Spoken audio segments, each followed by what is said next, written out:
I need to write this down before it's too late. Before I disappear like the others. My name is Rebecca Torres, I'm 29 years old, and I've been a 911 dispatcher in Portland, Oregon for 6 years. Last night, I received a call that has fundamentally broken my understanding of reality. And now people are vanishing, and I think whatever is happening is coming for me next. Let me start from the beginning. It was a Tuesday night, 11:47 p.m. I was working the graveyard shift at the emergency dispatch center, which is usually pretty quiet on weeknights. My colleague Marcus had just stepped out for his break, so I was alone in the dispatch room. The only sounds were the hum of the computers and the occasional crackle of police radio chatter. Then line 3 lit up. A 911 call. I put on my headset and answered with my standard greeting, 911, what's your emergency? Static. Heavy, distorted static that made me wince and pull the headphone slightly away from my ear. Hello? This is 911, can you hear me? Through the static, a voice. A woman's voice, panicked and breathless. Please help me, he's in the house. Ma'am, I need you to stay calm. Can you tell me your location? More static, then, 4482 Riverside Drive, please hurry, he has a knife. I was already typing the address into the system. 4482 Riverside Drive. The screen loaded for a moment, then came back with an error message, address not found. That was strange, but not unheard of. Sometimes new constructions or rural addresses don't populate immediately in our database. Ma'am, can you give me the nearest cross street? Hawthorne, her voice cut in and out. And Riverside, please, I can hear him coming up the stairs. I switched to manual dispatch and radioed for units near Hawthorne and Riverside. While I waited for confirmation, I tried to keep her on the line. Ma'am, what's your name? Sarah Mitchell, please. Sarah, I have officers on the way. I need you to find somewhere safe to hide if you can. Are you upstairs or downstairs? Upstairs bedroom. I locked the door, but a sound came through the line that made my blood run cold. Splintering wood. A man's voice, angry and slurred, shouting something I couldn't make out. Then Sarah screaming. Sarah! Sarah, stay with me. The line went dead. I sat there, heart pounding, waiting for the officers to confirm they were en route. But instead, a message popped up on my screen from dispatch supervisor. Torres, what address did you send units to? I typed back, 4482 Riverside Drive. Hawthorne area. Female caller, active home invasion. A long pause. Then, Torres, that address doesn't exist. Units are showing nothing at Hawthorne and Riverside matching that number. Are you sure you heard correctly? I pulled up the call recording immediately. Every 911 call is automatically recorded. But when I accessed the file for line 3, 11:47 p.m., there was nothing. The file was corrupted. Just static. Stand by, I typed to my supervisor. I tried to call the number back. Every 911 call shows a callback number in our system. But the number field was blank. Not unlisted, not blocked, completely blank. Like the call had never come from a phone at all. Marcus came back from his break. Everything okay? You look like you've seen a ghost. I explained what happened. He pulled up the logs on his terminal. Rebecca, there's no record of any call on line 3 tonight. Are you sure it wasn't line 2? I'm positive. It was line 3. He showed me his screen. According to the system, line 3 had been inactive all night. My last call had been at 10:32 p.m., a noise complaint on the east side.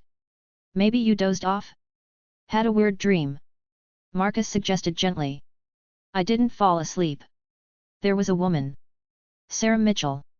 She said there was an intruder in her house. I heard him break down her door. But I had no proof. No recording, no callback number, no address in the system. Just my memory of a terrified woman who might be dead right now. I filed an incident report anyway, documenting everything I remembered. My supervisor, Janet, pulled me aside at the end of my shift. Rebecca, you've been working a lot of overtime lately. Maybe you should take a few days off, get some rest. Janet, I know what I heard.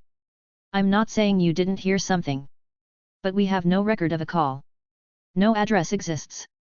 And you've been on edge since the Hutchins incident last month. The Hutchins incident? A 4-year-old had drowned in a pool while I had the mother on the line. I couldn't get units there fast enough. I'd been having nightmares about it. Maybe Janet was right. Maybe I was cracking. But I couldn't shake the feeling that something was very wrong. I went home, but I couldn't sleep. I kept hearing Sarah Mitchell's voice, "Please, he's in the house." At 3 a.m., I gave up on sleep and opened my laptop. I searched for Sarah Mitchell, Portland, Oregon. Dozens of results, but none that matched. I tried Sarah Mitchell, Riverside Drive. Nothing. I tried 4482 Riverside Drive, Portland. That's when things got weird. I found an archived newspaper article from the Oregonian, dated October 15, 1987. The headline, "Woman Murdered in Riverside Home Invasion." I clicked on it, and my hands started shaking. Sarah Mitchell, 31, was found dead in her home at 4482 Riverside Drive early Wednesday morning. Police say an intruder broke into the residence around midnight and stabbed Mitchell multiple times. Neighbors reported hearing screams but assumed it was a domestic dispute. By the time authorities arrived, Mitchell had died from her injuries. The suspect remains at large. 4482 Riverside Drive. Sarah Mitchell. An intruder with a knife. At midnight. This article was from 1987. 36 years ago. I kept reading. There were follow-up articles. The police never caught the killer. Sarah's husband had been out of town on business. She'd been home alone. She'd called 911, but by the time officers arrived, it was too late. She'd called 911. In 1987. And somehow, 36 years later, that call had come through my line. I know how insane this sounds. Believe me, I know. But I checked and double-checked. Sarah Mitchell was a real person. She really died at that address. She really called 911 the night she was murdered. I didn't sleep for the rest of the night. I sat on my couch, lights on, trying to rationalize what I'd experienced. Maybe I'd heard about this case years ago and forgotten about it, and my exhausted brain had manufactured a false memory based on that information. Maybe it was stress-induced psychosis. Maybe I was losing my mind. But deep down, I knew what I'd heard was real. The next night, I was back at work. I'd almost called in sick, but I needed to know if it would happen again. Marcus was working the same shift. Janet kept checking on me throughout the evening, clearly worried. At 11:47 p.m., the exact same time as the night before, line 3 lit up. I stared at it for 3 full rings before answering. 911, what's your emergency? Static. Then a man's voice, young, terrified. Oh God, he shot him, my brother. Sir, I need your location. We're at the gas and go on Morrison, please send someone, there's so much blood. Sir, stay calm. Which gas and go? What's the address? I don't know the number, it's Morrison and 52 ND, please hurry. Units are on the way. Is the shooter still there? He ran, he just, oh God, Tommy, stay with me. I could hear someone crying in the background. Another voice, weaker, saying something I couldn't make out. Sir, is your brother breathing? Barely, there's so much blood, his chest. Put pressure on the wound. Keep him conscious. Help is coming. But even as I said it, I was already searching. Morrison in 52nd. Gas and go. I pulled up maps, business listings, everything. There was no gas and go at Morrison and 52nd. Not anymore. There was a Walgreens. The man was still on the line, sobbing, begging his brother to stay alive. I could hear sirens in the background of his call, but no sirens on my end. No units had been dispatched because I couldn't give them a valid location. Sir, what's your name? David Chen, please. The line went dead. I immediately started searching. David Chen. Tommy Chen. Morrison in 52nd. Shooting. Marcus was staring at me. Rebecca? You okay? Did you see line 3 light up? He checked his terminal. No. When? Just now. 11:47. He showed me his screen. No call. No record. I was already pulling up newspaper archives. My hands were shaking so badly I could barely type. I found it. October 16, 1992. Teen killed in gas station robbery. Thomas Chen, 19, was shot and killed during an armed robbery at the Gas & Go convenience store at Morrison and 52nd Street. Chen and his younger brother David, 17, had stopped for snacks when a masked gunman entered and demanded money. When Thomas attempted to comply, the gunman shot him once in the chest. David called 911, but his brother died before paramedics arrived. The suspect fled on foot and has not been apprehended. October 16, 1992. 31 years ago. I stood up so fast my chair rolled backward and hit the wall. Marcus jumped. Rebecca, what's wrong? It's happening again. Someone called 911. But the call is from the past. What are you talking about? I showed him the article. He read it, frowning. Okay, this is a terrible tragedy, but what does it have to do with your call? I just spoke to David Chen. Right now. He called 911 because his brother was shot. At Morrison and 52nd. At a Gas & Go that doesn't exist anymore. Marcus looked at me like I was insane. Maybe I was.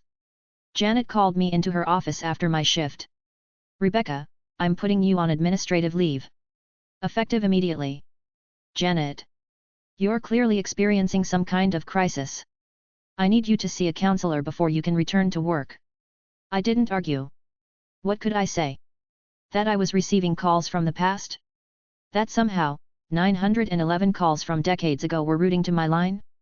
I went home and I didn't stop researching. I created a timeline. October 15, 1987 Sarah Mitchell murdered. October 16, 1992 Tommy Chen killed. Both calls came through at 11:47 p.m. Both were violent crimes. Both victims had called 911. I searched for more incidents. October 17. Anything that happened on October 17 in Portland involving 911 calls. I found 3. October 17, 1998 a house fire that killed a family of 4. They'd called 911 but the fire spread too fast. October 17, 2003 a woman drove off a bridge, called 911 from her sinking car, drowned before help arrived. October 17, 2009 a man called 911 during a home invasion, was shot before police arrived. All deaths. All 911 calls. All on October dates. All situations where the caller died despite calling for help. And all the calls had come in at 11:47 p.m. I know what you're thinking. This is impossible. Dead people can't call 911. Calls from the past can't route to the present. There's a rational explanation for all of this. But here's what happened next that made me realize I'm in danger. Yesterday morning, Marcus didn't show up for work. Janet called his apartment. No answer. She sent officers for a wellness check. His apartment was empty. Not just empty like he wasn't home, empty like no one had ever lived there. His furniture was gone. His clothes were gone. His car wasn't in its parking spot. The landlord said the apartment had been vacant for 2 months. But I'd worked with Marcus 2 nights ago. I'd talked to him. He'd shown me his terminal screen. Janet has no memory of Marcus.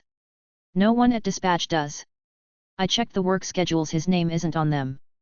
I pulled up the employee directory, he's not listed. I found my own contact info in my phone. The last text I sent him about switching shifts gone.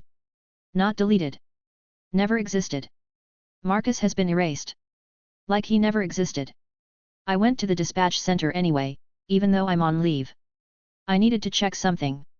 I waited until night shift, when I knew there'd be minimal staff. I logged into my terminal using my credentials, which still worked, thankfully. I pulled up the archives. Every 911 call is stored. Years and years of records. I searched for the Sarah Mitchell call. October 15, 1987. 11:47 p.m. I found the record. And when I played it, I heard her voice. Please help me, he's in the house. But it wasn't the 1987 dispatcher who answered. It was me. My voice, saying, "Ma'am, I need you to stay calm. Can you tell me your location?" The call from 1987 had always had me on it. Like I'd always been the one who answered. Like I'd reached back through time and taken that call, even though I wasn't born yet. I searched for the David Chen call. October 16, 1992. Same thing. My voice on a call from 1992. I'm not just receiving these calls. I'm being inserted into them. Retroactively. My presence in those calls has always existed in the records. That means whatever is happening isn't just affecting me now. It's rewriting history. I checked today's date. October 17, 2023. Tonight at 11:47 p.m., if the pattern holds, I'll receive another call. A call from someone who's about to die. Someone who called 911 and died anyway. But here's what terrifies me most. I searched for October 17, 2023 incidents. Death involving 911 calls in Portland. I found one article, dated for tomorrow. October 18, 2023. 911 dispatcher found dead in apparent suicide. The article describes how a dispatcher named Rebecca Torres was found dead in her apartment. She'd apparently been experiencing mental health issues, hearing voices, claiming to receive calls from the past. She'd been placed on administrative leave. She died from a self-inflicted gunshot wound. There's a photo. It's me. The article is dated tomorrow, but it exists today. Like it's already happened. Like my death has already been written. I don't own a gun. I've never owned a gun. But according to this article, which exists right now for an event that hasn't happened yet, I'll die tonight from a self-inflicted gunshot wound. Marcus tried to help me. He saw me searching for answers. He believed me, or at least he listened. Now he's gone, erased from existence like he never was. I think the calls are some kind of loop. Traumatic deaths, 911 calls that failed, calls where people died despite asking for help.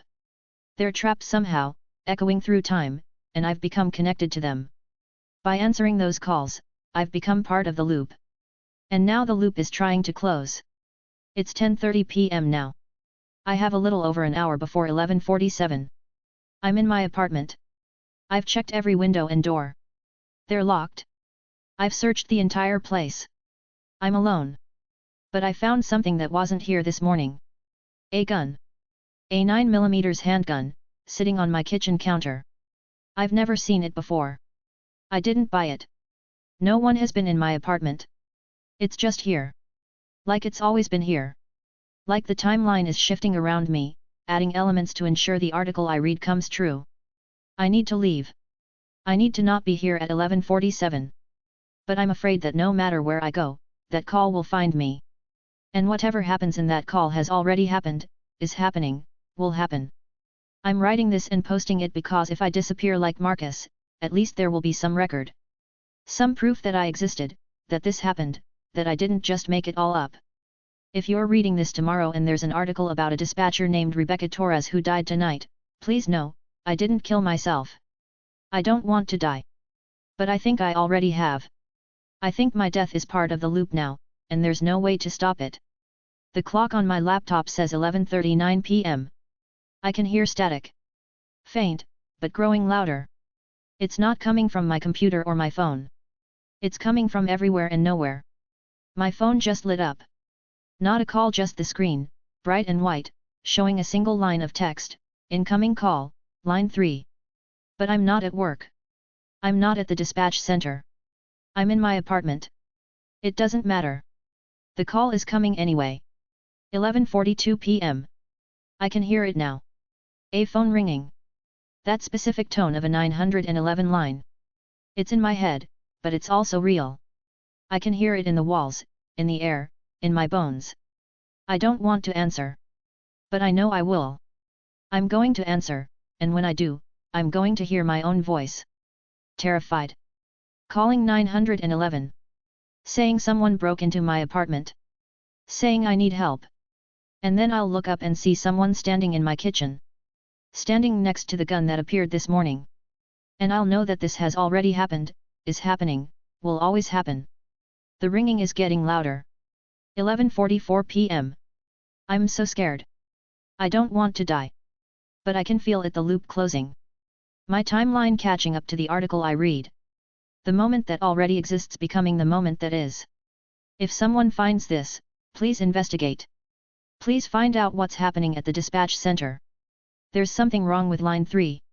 Something that connects to the past, to deaths that shouldn't be able to reach us but do. Find out what happened to Marcus Chen. Yes, Chen like David and Tommy. I just realized. Marcus Chen. Another Chen.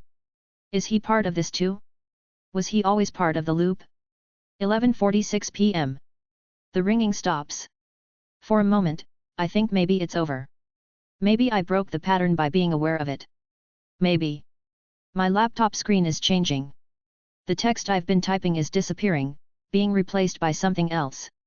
No, not replaced, being edited. Words I wrote are still there, but new words are appearing between them. Words I didn't write. Rebecca Torres died on October 17, 2023. She was found with a self-inflicted gunshot wound at 11:47 p.m. Her final words, written in this document before her death, show clear evidence of mental distress and psychosis. No. No, I didn't write that. I'm still alive. I'm still typing. I'm. 11:47 p.m. The phone is ringing again. 1 ring. 2 rings. 3 rings. I can hear footsteps in my apartment. Heavy. Deliberate. Coming from the kitchen. I don't want to look. I don't want to see who's there. Because I know it's going to be. Oh God. It's me. Standing in my kitchen, holding the gun. But it's not me now. It's me from tomorrow. From the article. From the timeline where I'm already dead. She's staring at me with empty eyes, and I can see through her, like she's not fully here. The phone is still ringing. She's raising the gun. I'm running for the door, but my hands won't work. The lock won't turn. The timeline won't let me leave because I'm not supposed to leave. I'm supposed to be found dead at 11:47 p.m. The phone stops ringing. A voice behind me. My voice, but wrong. Flat. Dead. 911, what's your emergency? I turn around. She's still pointing the gun, but now she's holding a phone to her ear with her other hand. Talking to someone. Talking to dispatch. Please, she says in my voice. Someone's in my apartment. Please help me. I think I'm going to. The gun goes off. I feel nothing. No pain. But I'm falling. The last thing I see is my future self collapsing, the phone falling from her hand, and in the distance, I can hear it.